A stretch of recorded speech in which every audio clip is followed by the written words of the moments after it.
Tonight, how Army leaders failed a Shelton veteran they had a duty to help. He went to war for his country and came back forever changed. In a 5-month investigation, King 5 Taylor Fendereschi reveals how the safeguards in place to protect the veteran fell apart and left the soldier broken again. One right here, this is the combat action badge. This is the uniform Cordball wore for the last 10 years in the U.S. Army. I wore it with pride. But he'll never wear it again.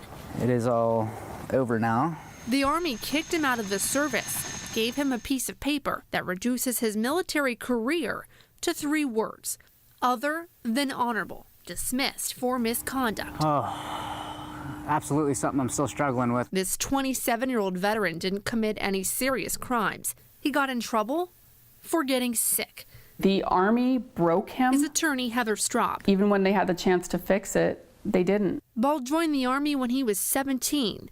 A soldier so proud of his country, he re-enlisted twice.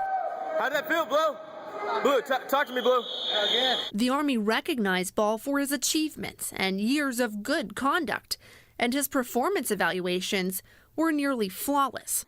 Just look at his attitude back then about going to war.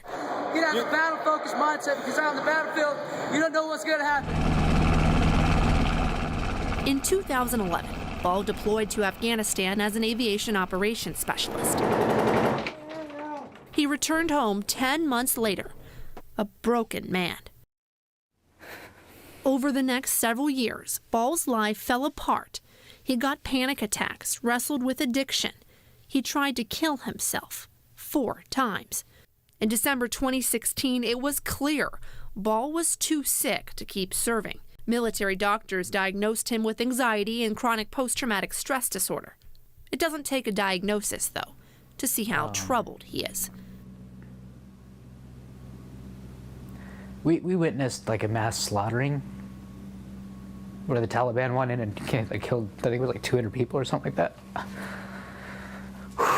that. But we couldn't do anything to stop them, because it wasn't like our soldiers involved. And I didn't understand that. It didn't make any sense to me.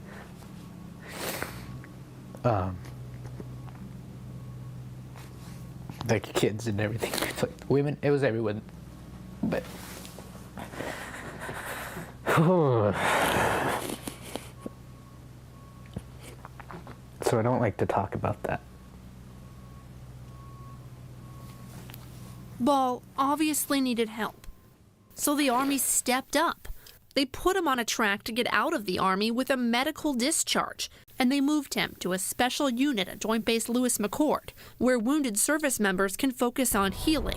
But that very unit that was supposed to show Ball compassion and special care turned out to be anything but. A King 5 analysis of more than 1,000 pages of military records revealed as Ball's mental health got worse, so did his discipline records. He got in trouble for missing doctor's appointments and missing mandatory morning check-ins on base. Like, I've detached myself from important things, not intentionally. He got in trouble for disappearing for 7 days. In the Army, they call that AWOL. They viewed him as a bad soldier instead of a sick soldier. And last year, Ball got in trouble again. He failed a drug test for marijuana. Kind of weighing my options at the time of whether I wanted to use cannabis or kill myself. I didn't really think of getting in trouble. Dr. April Gerlach is a former VA psychologist and a highly regarded PTSD expert. These disorders impact how they interact with people. She says for a soldier like Ball, going missing and smoking pot are textbook symptoms of PTSD. No, I'm not surprised when it happens. We expect them to contain that while they're active duty. Despite his well-documented illness, Ball's captain put a halt to his medical discharge process, stopping the path to long-term help. And instead, she decided to kick him out of the Army for misconduct, commission of a serious offense. Somebody needs to do something about that. Ball had one last shot to save his medical discharge. The military has a final process to make sure sick soldiers aren't kicked out for the wrong thing. And in that process, the Army's own doctors went out of their way to confirm Ball's medical problems caused his behavior. They said the situation was putting the soldier at risk of suicide. and an other than honorable discharge would cause him to lose the veteran health care benefits that could save his life. The medical providers made the right call, yes. But it's a command decision. Despite that medical advice, JBLM's commanding general signed off on those 3 words. Now, the country Ball fought for is refusing to fight for him. So how could this happen? Well, we requested an interview with the Army commanders at JBLM to ask why they didn't listen to the medical experts who knew Ball the best. And a spokesman declined, said that in a statement that the leaders complied with their Army policies, their process is fair, and here we have a soldier who is struggling and still looking for help.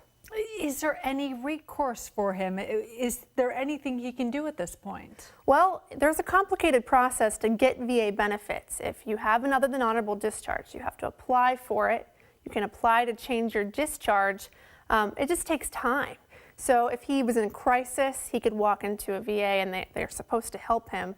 But the issue here is that this is a veteran who's going to need care for the rest of his life. Right. And so he's in that waiting process right now, not guaranteed these benefits, but trying to get them. And for somebody who's so severely sick, that's a lot to handle. Yeah. Just don't like seeing anybody in that kind of predicament. No, it's so tough. All right, Taylor, thank you so much.